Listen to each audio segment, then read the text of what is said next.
নমস্কার বন্ধুরা, আজকে সজনে পাতার খুব সুন্দর একটা রেসিপি করে দেখাবো আপনাদের।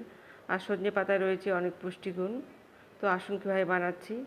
প্রথমে উনুনে কড়া বসিয়ে দিয়েছিলাম, গরম হতে তেল দিয়ে দিলাম। তেল গরম হতে দিয়ে দিলাম পেঁয়াজ কুচনো, কাঁচা লঙ্কা, জিরা। এবার দিয়ে দেবো কালো সর্ষে।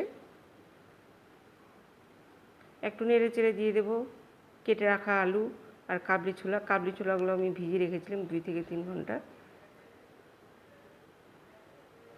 একটু নেড়ে চেড়ে দিয়ে দিলাম স্বাদ মতো লবণ, পরিমাণ মতো হলুদ, আদা জিরে বাটা। এবার জল দিয়ে 2 থেকে 3 মিনিট ঢাকনা দিয়ে ঢেকে সেদ্ধ হতে দেব।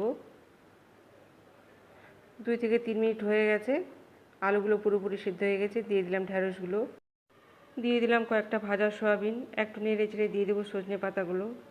সজনে পাতাগুলো দেওয়ার পরে আর একটু নেড়ে চেড়ে গ্যাস অফ করে দেবো। রেডি সজনে পাতার রেসিপি।